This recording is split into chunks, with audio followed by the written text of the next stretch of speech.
kitchen early this morning because I want to make fresh bread. It's going to be a busy day. I want to get this going because I want to have fresh bread for lunch. Now, how can I have a busy day and make bread? I use a bread machine. Yeah, I know a lot of people think it's cheating, and maybe it is. But I tell you what, if you're a busy person and you still like fresh bread, the bread machine's the way to go. All right? Here's what we got. This is my can that goes in the bread machine that all the ingredients go in. Always got to remember to put the mixing paddle in it first. I have made that mistake. Put all your stuff in and forget the mixing paddle. Okay, that's going to sit there.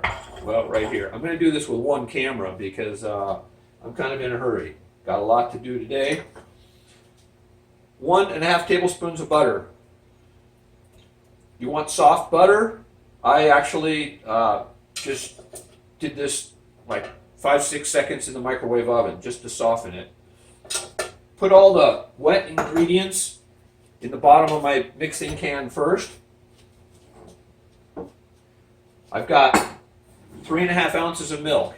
Now, a lot of bread recipes for these machines use powdered milk, which is fine.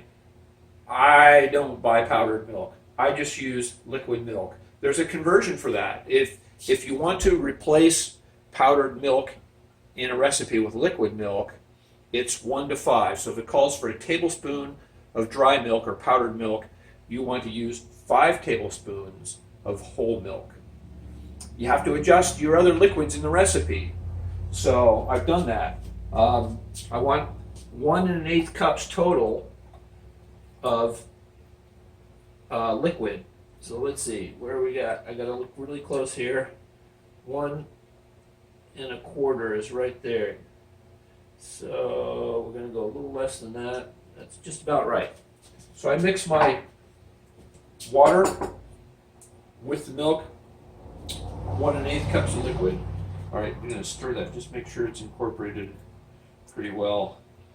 And again, all the liquids go in the bottom of the mixing can. Now you want to measure really carefully when you make bread in these machines. You know, it's one loaf, it's small, and a little bit of variation in your ingredient can make a heck of a difference when you're making a small amount. You know, if you're kneading bread by hand and you're going to put 3 loaves in the oven, there's a little more play in that, but not with this. Okay, this is an interesting recipe because it uses grated carrot. I have 1/4 cup of grated carrot. That goes in. It adds liquid and it adds a sweetness, a vegetable sweetness that is wonderful. When you grate that, you want to grate it on the small side of your grater, not the big one, okay? That goes in. All right, now my dry ingredients. We got bread flour. Now, I use a sifter. And, you know, theoretically, you can just throw all your ingredients in the can and have it mix up. I find to get a more consistent loaf with more uniform rise if I sift all my ingredients together into my mixing can. So that's what I'm going to do here. You always spoon up your flour. You lighten it up before you scoop it. Like that. I do 2 taps. You want to be consistent however you measure flour. Whenever you do your flour, your dry ingredients, you want to always do it the same. 2 taps. 3 cups. Now, this is a great tool. This is an icing knife. I use this in this kitchen all the time for all kinds of things. Nice straight edge, cuts the top of the flour. All right, 3 cups of flour. Now, we need salt and sugar. All right, loosen my sugar up. Looks like I need to fill my sugar jar. Okay, again, get these out of the way, help you see a little bit. I use the icing knife and I cut across the top of the tablespoon. 3 tablespoons of flour. And again, I don't just shake it down. I'm cutting this off accurately because, like I said, I want to be pretty darn accurate with my measurements on a single loaf of bread. If you just have rounded measurements in these measuring spoons, then you don't have the right quantity of ingredient. Salt. We're going to do the same thing with salt. 1 1/4 teaspoons of salt. Okay, here we go. I do this over a little saucer because I can take what's in that saucer and put it back in my salt shaker here and not waste any. You don't want to measure this over top of your other dry ingredients because it'll just spill in there and make a mess. Okay, so now what I do is I sift it all into my mixing container.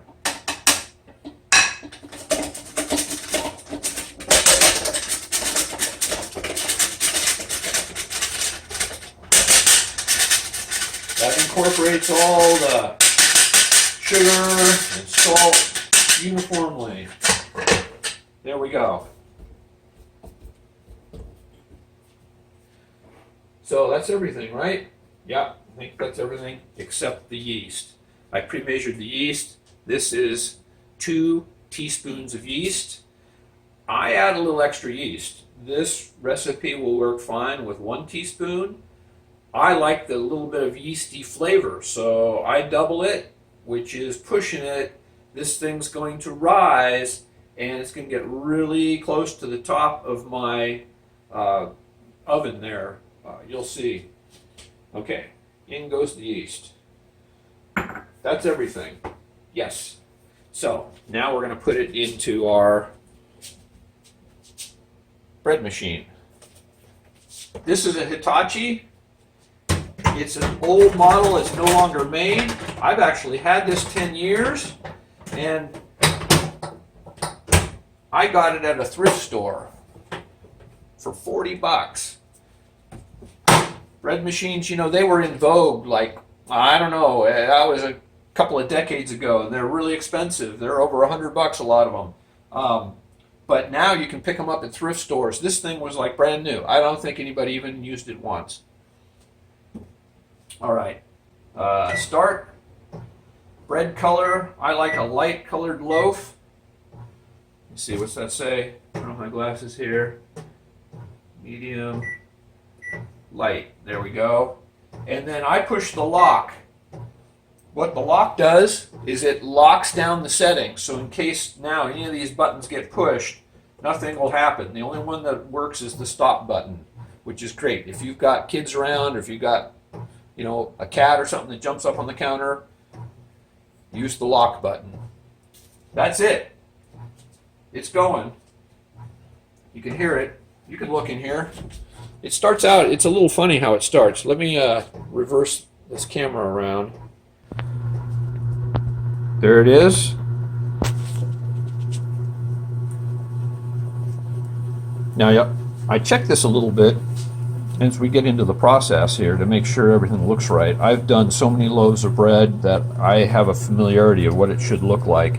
If it looks a little dry, I can add, a teaspoon or 2 of liquid. If it looks a little moist, I can add, a pinch or 2 of flour. But that's what this machine does there. Let's see. Yeah, look at, there's a few little drips in the bottom of my measuring cup here. I'm going to add those. I'm telling you, just a little bit, half a teaspoon makes a difference.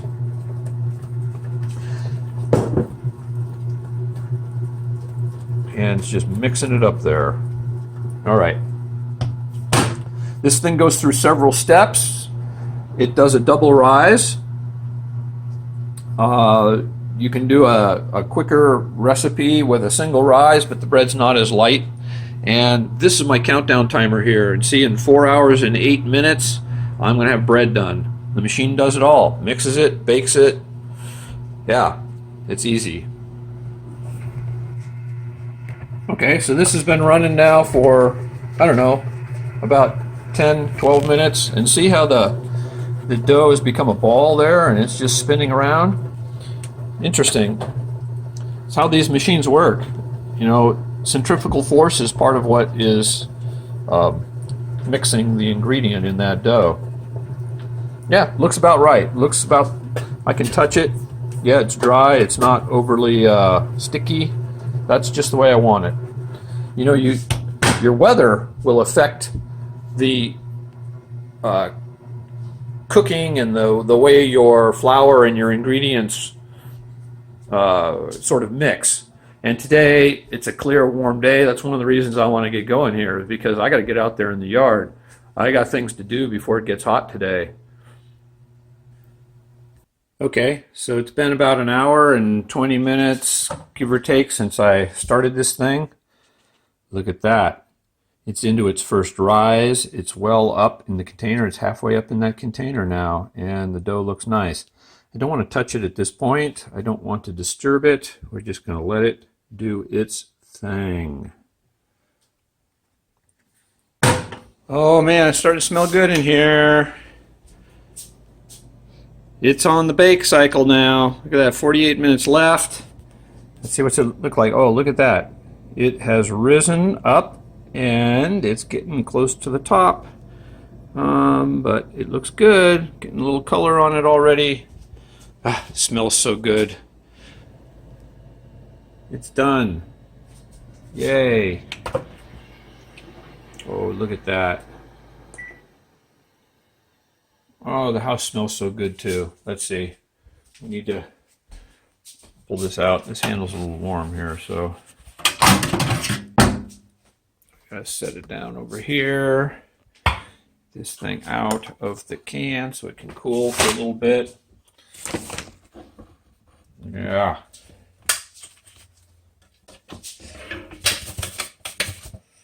Look at that.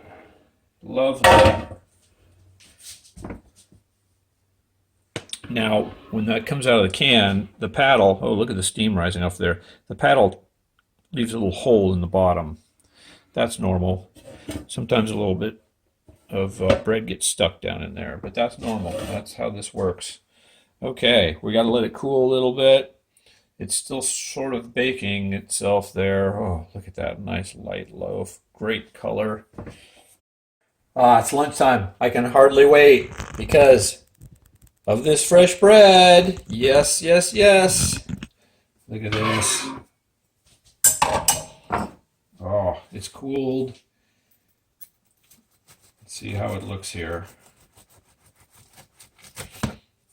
Oh, look at that. Nice light. See the little flecks of carrot in there? They add a unique sweetness. I'm going to make a sandwich. I have some leftover grilled chicken. But I always have to do this. Let's see.